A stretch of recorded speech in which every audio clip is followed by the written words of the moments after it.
Welcome to the Seven Figure Builder Show. My name is Julie Baranek, founder of Seven Figure Builder, where we help high achieving CEOs work smarter, not harder, with gorgeous insights to scale to seven figures and beyond.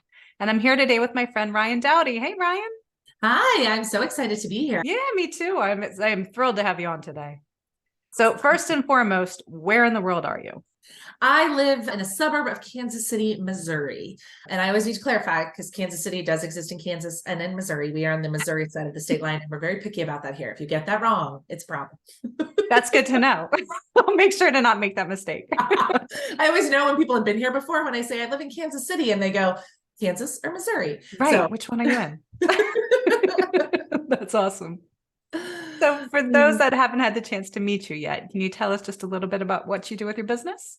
Yeah, absolutely. So I run two businesses and I'm like just owning that in the past 90 days where I'm like, well, I do this consulting thing and then I do this other thing, but I'm like, nope, I run two businesses. My accountant's like, it's time to get another LLC, right? Like we got to separate this. I say one is my head and one is my heart. So my heart business is Be in the Room. So Be in the Room is a community that we launched in January of 2022, specifically for women leaders to create a safe space to come together and have the conversations that are hard to have as you start to amass some level of success in your career. And so I always say that we focus on it's mastermind meets networking meets personal and professional development in a really cool way. So we married all the things that I loved about all the different organizations that I'd been in and left what I didn't and created a really cool space. And so that is my heart. I say that my personal mission in life is to put more money and more power in the hands of women. And I feel like Be in the Room is my heart in that way. But I had a 15-year corporate career in sales. My first two iterations of my entrepreneurial journey were in sales and sales training.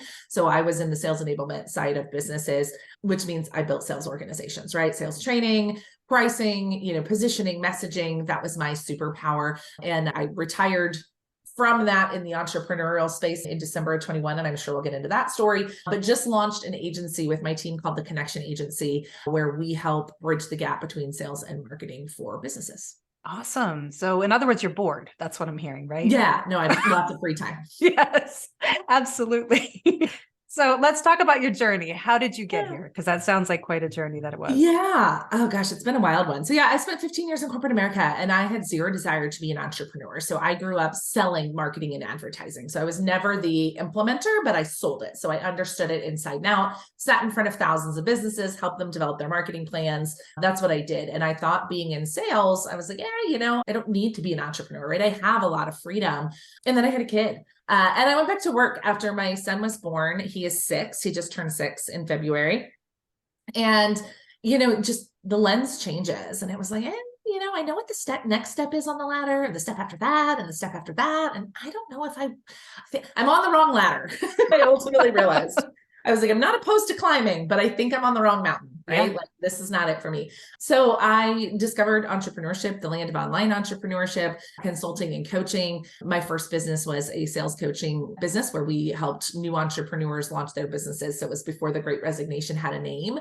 And there were women who were like, I have these incredible skills, but I have no idea how to go find clients, right? Like I can fulfill, but I don't know how to sell. So we taught, probably over 200 women how to sign clients and how to, engage in conversation in a really meaningful way. And this was back in 2019 was when I finally left my full-time job. That was on the heels of baby number 2. So baby number 1 was like, something's not right here. Baby number 2 was like, all right, we're out. So 2019, become a full-time entrepreneur. In 2020, obviously we know what happened in the world. And my business coach's business had also exploded. She brought me in as a consultant to train her sales team.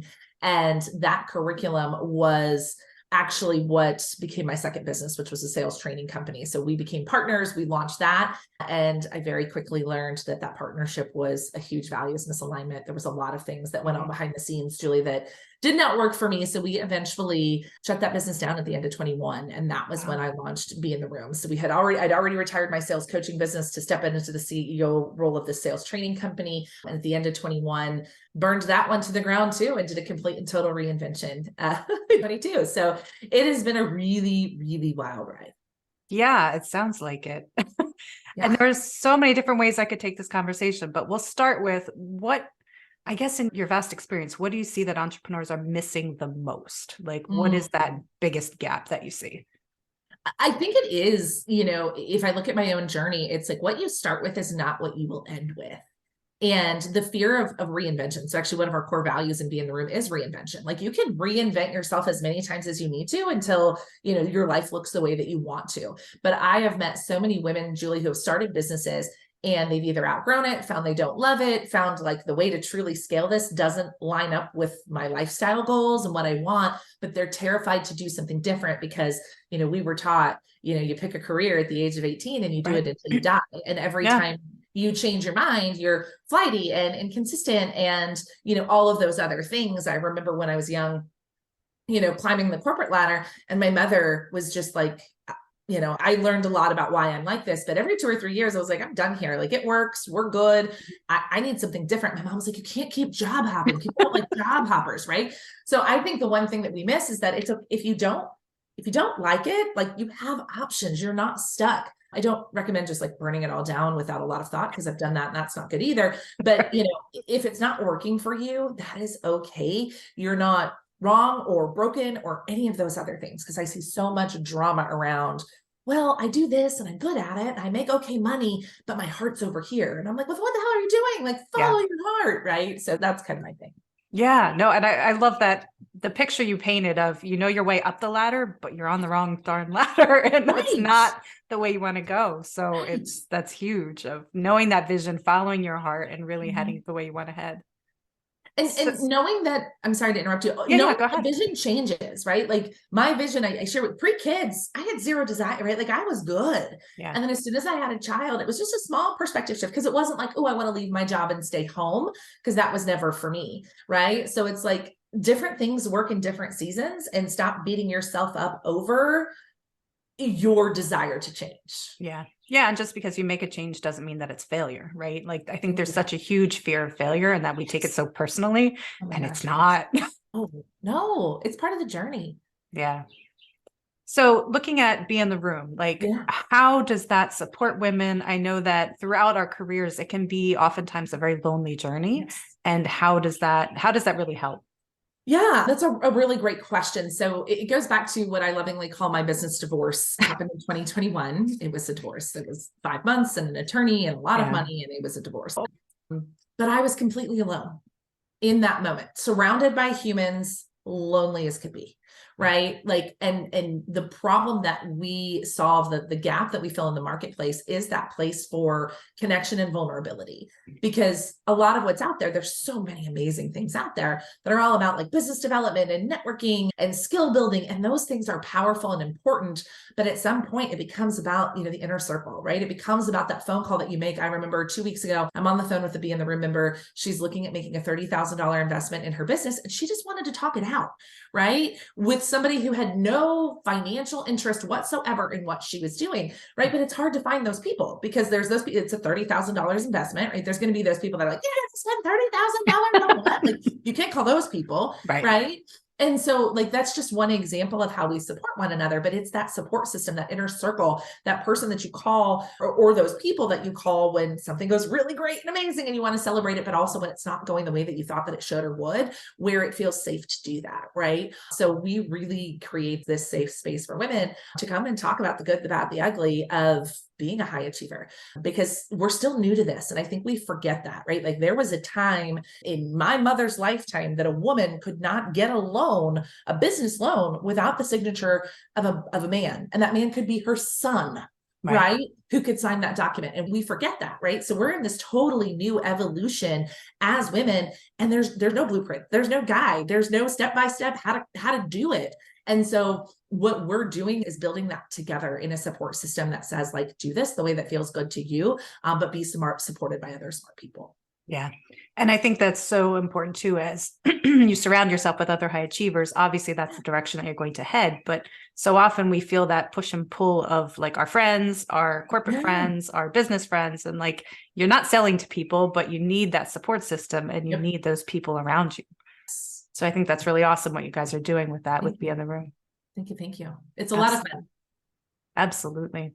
So as you've transitioned through your career from corporate to your own career and transitioned to that CEO role, how have you embodied that? What would you suggest for people as they're moving into that next level of their business? Ooh, that is such a great question. And my answer is probably a little non-traditional in that, like, I don't actually want to be a CEO. And so I am aware, and you're probably like, wait, what? But Julie and I were talking before we hit record or started this conversation, right? Like, I'm a visionary by nature. You're obviously very analytical, which is amazing. CEOs are analytical humans, right? They're data driven and all of those different things, which are fantastic and amazing. My brain doesn't work that way at all. So what I've learned in my CEO journey is that, like, when my businesses get to the point where they can, like, I will hire a CEO. I will stay the founder. I will stay the visionary, but I don't want to bury my head in spreadsheets. I understand. Give me the Cliffs Notes, right? Like, I'm not naive. There's none of those things happening here, but if this weren't my company, like, I'm not the person. It's a good realization to have, though. but it is, but we're taught on the internet that it's like, CEO this and girl boss this and whatever. And I'm like, dude, no, I'm just a visionary. That's a lot of really great ideas. So, like, my big picture vision is, like, I want to speak and write books and, like, go out in the world and share the mission of my companies. I don't want to run them day to day. So on my CEO journey, I've learned that, like, I can be a visionary, I can be a founder, I can do the things I enjoy doing, and eventually will hire a CEO to run my companies. Yeah. And I think that's probably the biggest key, is owning your strengths and identifying your struggles, and then hiring for your struggles so that people compliment you and you can rock the things that you're really good at and not have to be in the weeds of things that you hate. Right. Right. Yes. Absolutely. So in your business, then, I assume that you have some sort of, systems and automation, but how have you seen them save time in your business? How has that worked for you? Yeah, absolutely. So I learned very early on. That was the one thing, like, despite not wanting to be a CEO, I also had the instincts to know that, like, systems, processes, automation, all of those things are really important. So, we started investing very early on in my first business on systems, processes, SOPs, automation, technology, all of those different things. So I have a program director who, that's really her job, is to manage all of those things for us. So every time my lovely visionary brain is like, we should do this, she's really fantastic at, like, this is actually what it takes to do that. Like, here's the list, here's what's going on, like, all of these different things. So, I mean, we're talking maybe 10 to 15 grand a month is when I was like, okay, we need a process, and we need to document it so people can go on vacation, so people can leave, so people can get sick. Maybe some of that comes from, really launching my business on the heels of a maternity leave. Right. But I learned very quickly that the more that we can systemize, the better off we will be. But again, I didn't do that. I hired somebody to do that because, to me, it's like, book an event space, right? Your detail brain knows that there's like 12 steps that go into booking an event space, right? Like, we got to find it. We got to search. We need to know the price. We need to know the dates. We need to know all these different things. And my brain's like, space. So I don't know why that was my example, but anyway, so surrounding myself with people who could guide me in that way and cover the details to, the steps that I put together. So yeah, we're big in automation. We're big in technology, all of those different things to make the business run. And I trust my team implicitly to create those things. And we test them a lot and we break them sometimes, but that's always the first thing. Like, when we come up with something, once we've done it more than once, right? I'm like, okay, cool. What's the system? What's the process? Map it out. And then we're always evaluating, like, is there a way to make this easier? Is there a way to automate this? And, my team is really great at telling me, like, well, right now we're good to do this manually, but once this breaking point is when we're going to want to explore technology or automation. And then here are the options I suggest.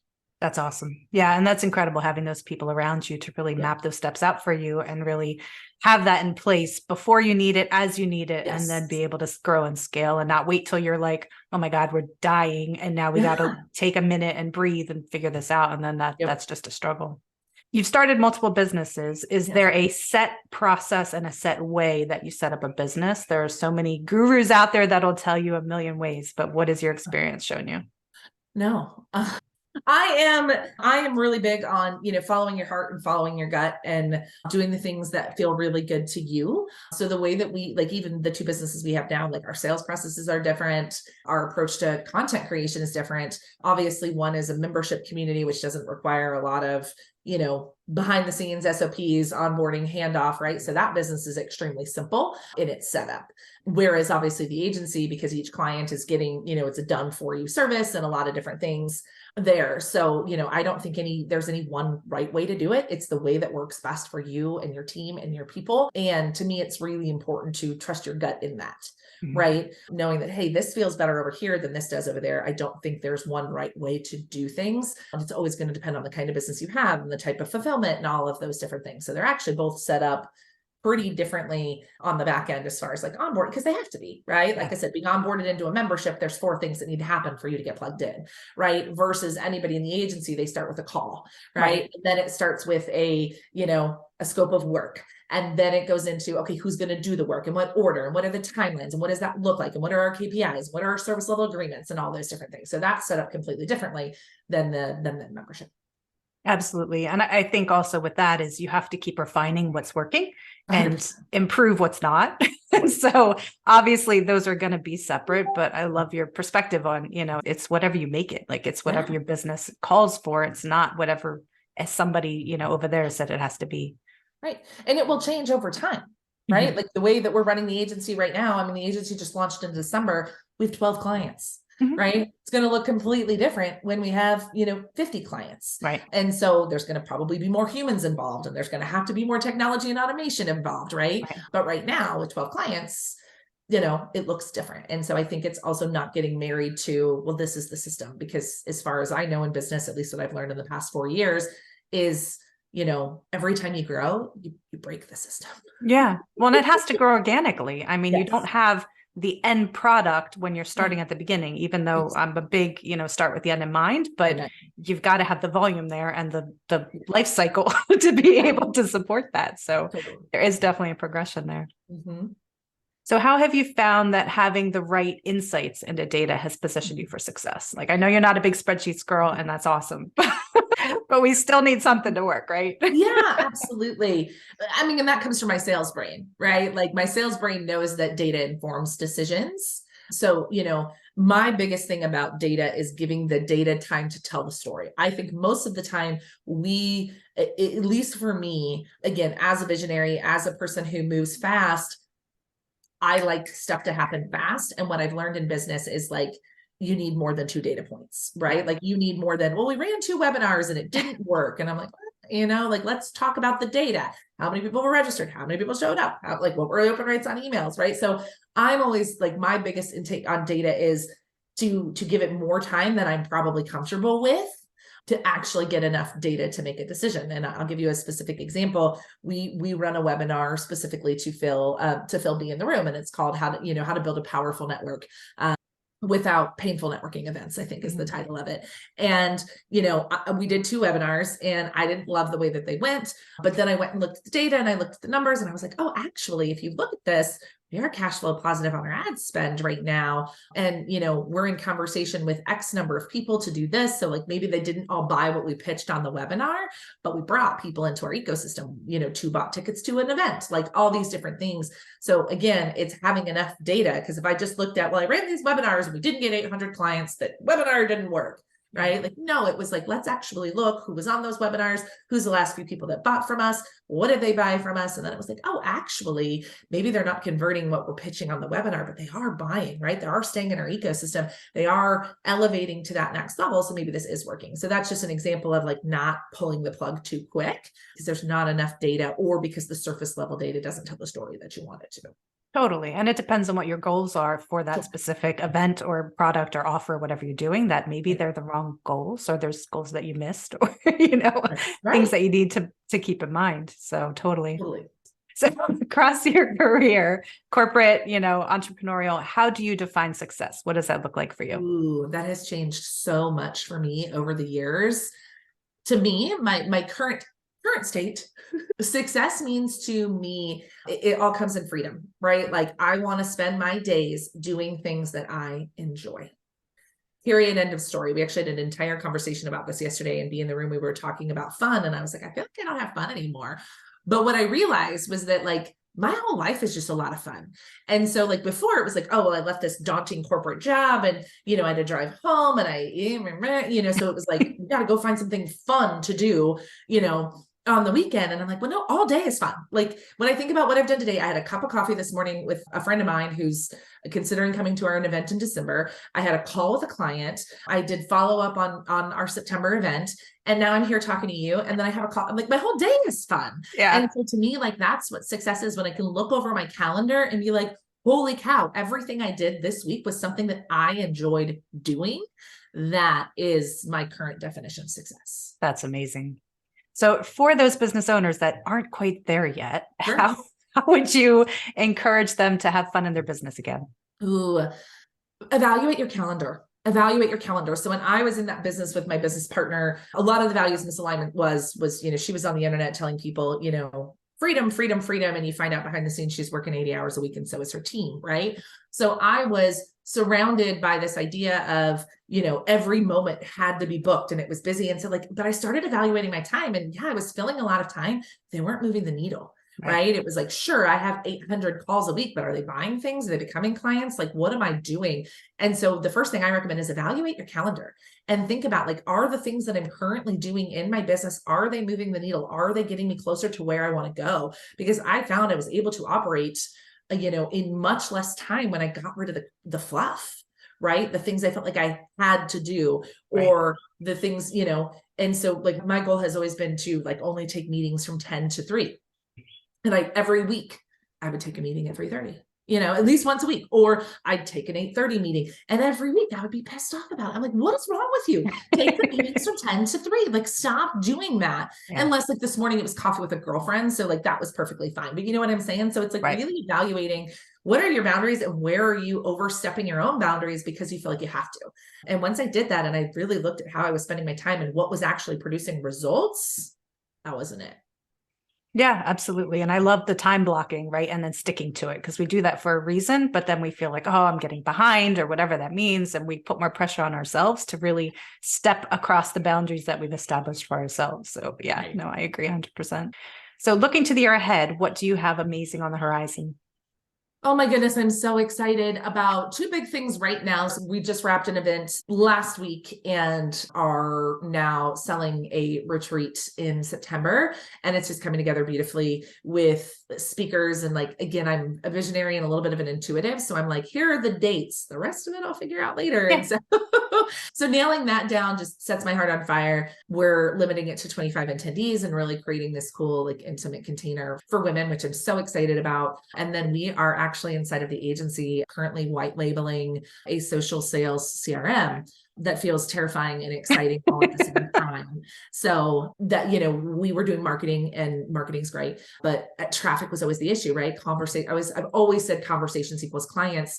And so it was I can build you the prettiest things in the world, right? I can build you a pretty funnel. I can build you a pretty website. I can make pretty graphics for you to post on social media, but it's really about connection and conversation. And so we use a social sales CRM that's been a game changer for us to be able to stay in touch with our people, follow up appropriately, and use social media as a really powerful sales tool.